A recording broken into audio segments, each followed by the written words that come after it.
What if I told you the version of yourself you've been fighting, the anxiety you can't explain, the anger that appears out of nowhere, the constant need to stay busy, the inability to trust, the fear of getting close to people? What if none of these things mean you're broken? What if they're evidence that your brain did exactly what it was designed to do? For many people, trauma isn't just what happened, it's what the brain learned to expect afterwards. And until those expectations are updated, the brain keeps preparing for a danger that may no longer exist. Today, we're going to talk about how trauma rewires the brain, what science has discovered about the process, and more importantly, how to begin taking your mind back. Not by pretending the pain never happened, not by forcing positive thinking, but by understanding the incredible ability of a human brain to adapt, recover, and heal. And with that, this is Thoughts of the Challenge, and I am your host, your boy Miro, and we are back on another session. I find this topic truly important today because of my most recent events. If you've been keeping up, I got into a car accident not too long ago. So trauma has been living rent free in my mind.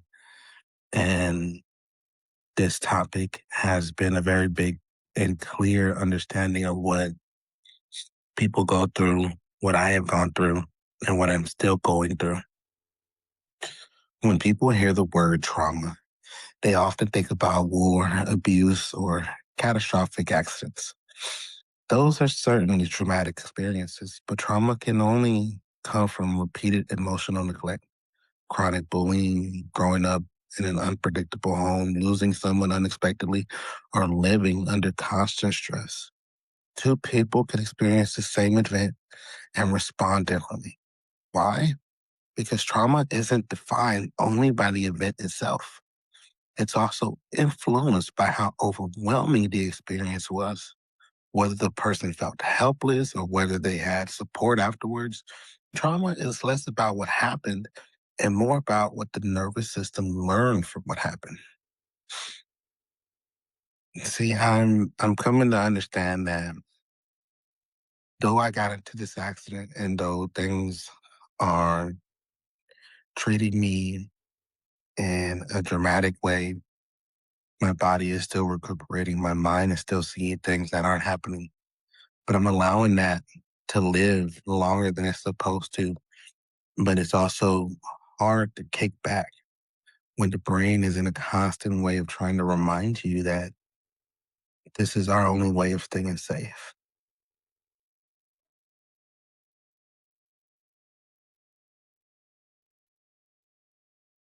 Imagine you're walking through the woods. You hear something moving in the bushes.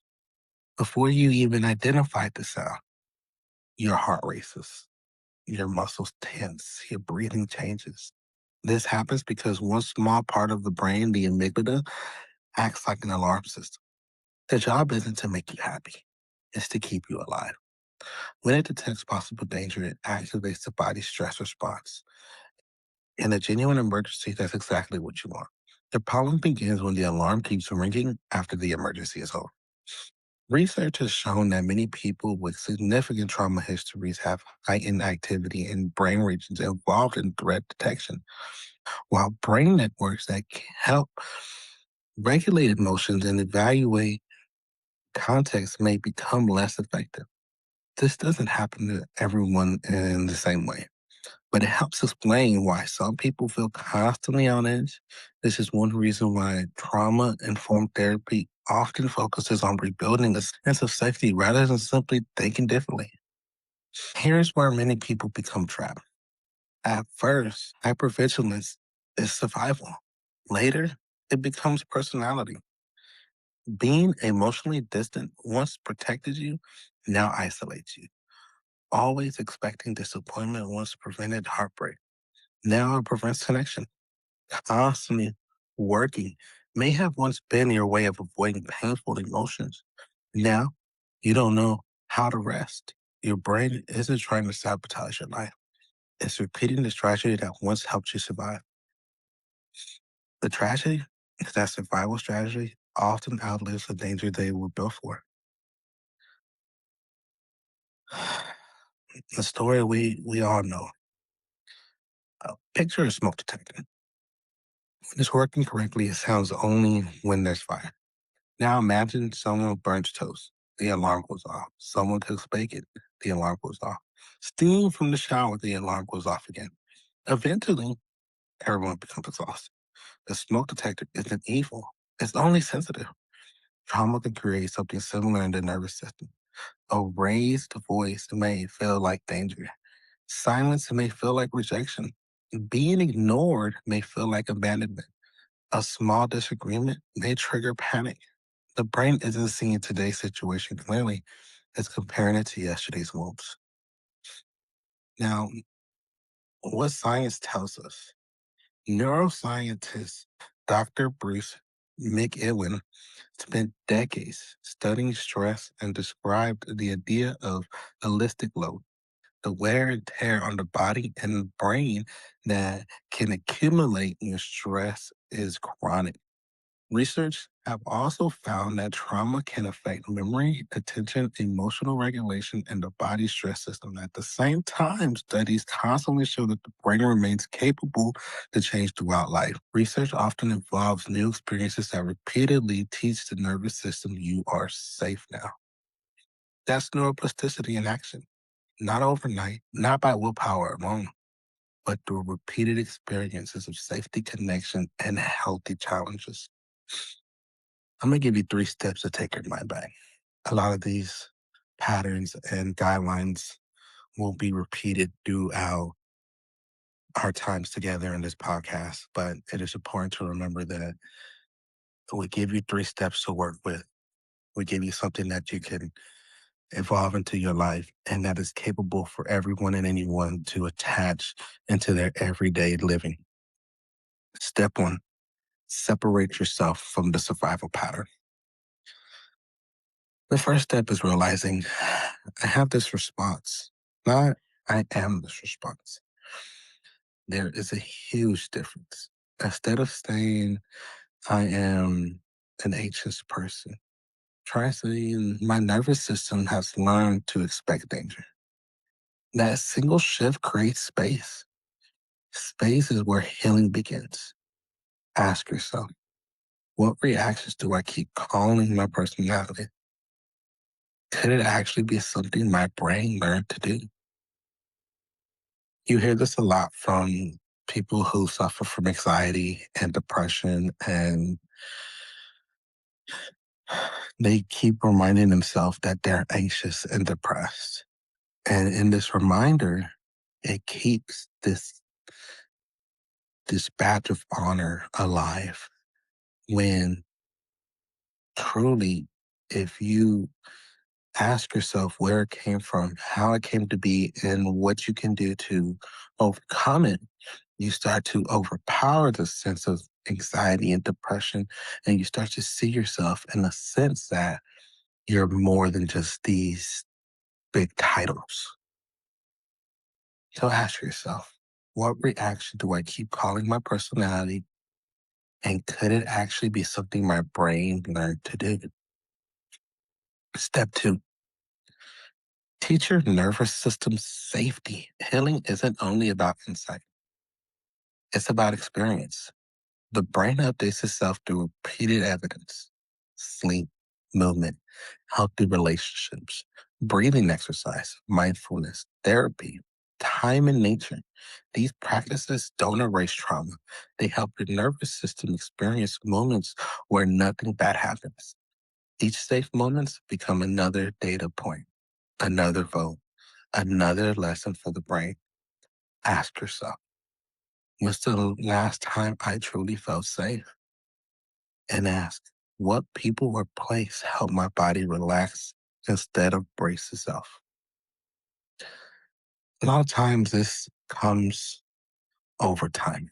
You consistently start to see yourself become healthier as you start consistently start doing things, going for walks, exercising, meditating, reading, things that help stimulate and also help evolve the mental capacity that you live with every single day.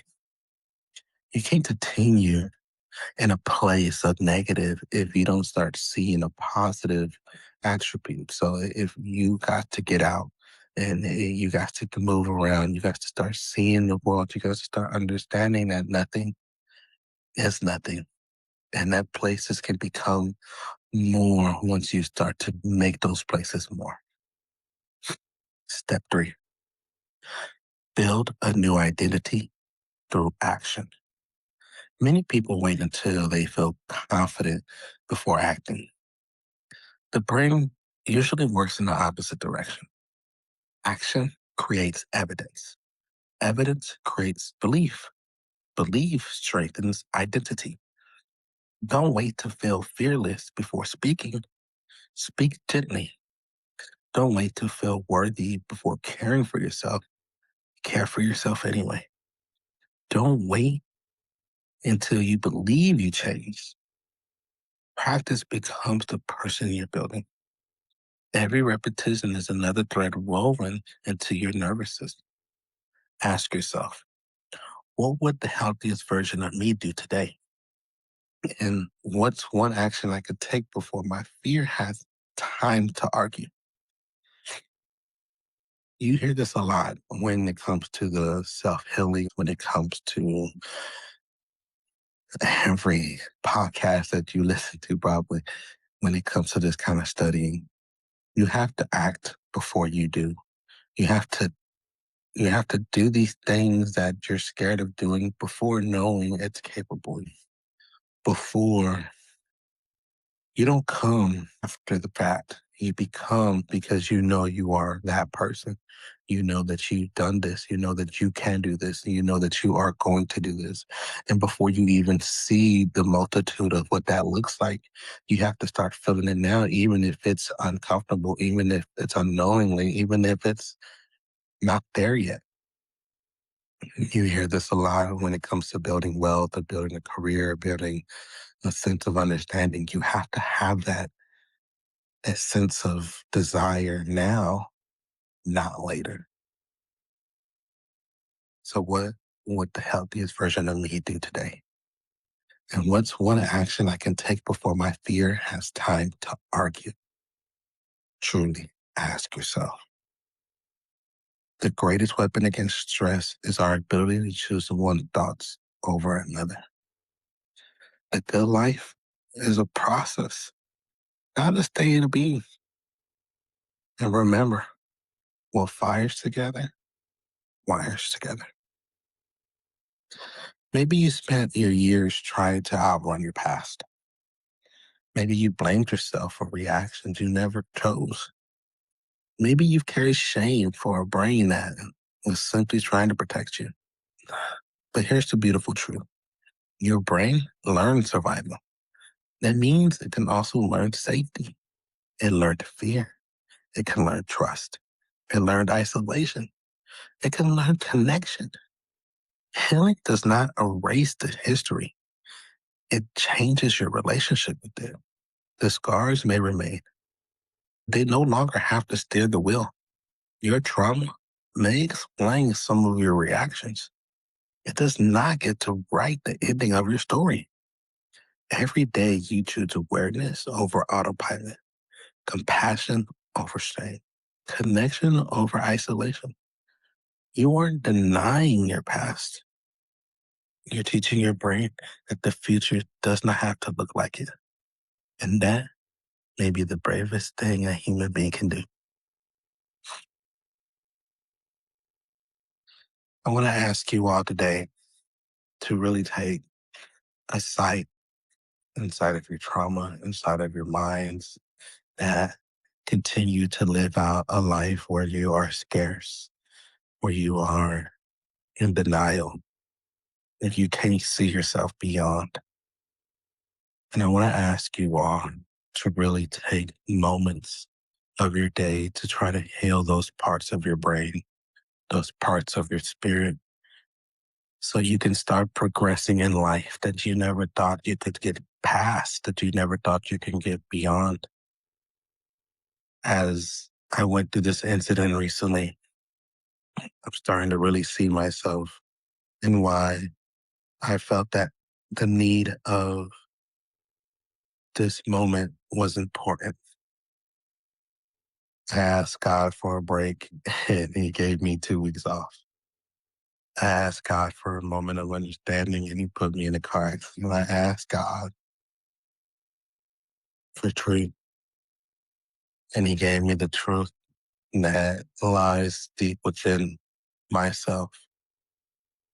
Yeah, I don't know what's going to happen next. I don't know how I'm going to feel next. I don't know what's going to go through after all this is all said and done. But I do know that trauma is not defined by what I allowed to live beyond today. Trauma only exists because I let it. And the moment I stop letting it, it's the moment I could finally see myself in a version that is much healthier, much more strong, and much more vigilant towards the path that I want, towards the path that I am creating, towards the world that I am building. And so I ask, look at your trauma, look at the time, look at what you can fix today, and start working towards that goal. Start working towards fixing those things because you don't want to wait too long. You don't want to wait until you're old and gray and then you can't see how to pass this on to your kids, to your kids' kids, and how to build from it. Your life is important today. Your time is important today. Your story is still being written. Don't allow it to end because the trauma is still existing. Remember, you are in charge of it. You are in control of it. And you create what happens next. And with that, this is Thoughts of the Challenge. And I am your host, your boy Mito. I appreciate everyone who continues to keep up. I appreciate everyone who continues to see the channel. Please share, subscribe, send to your friends who need to hear this the most. I deeply thank you all, and I'll see you on the next go round.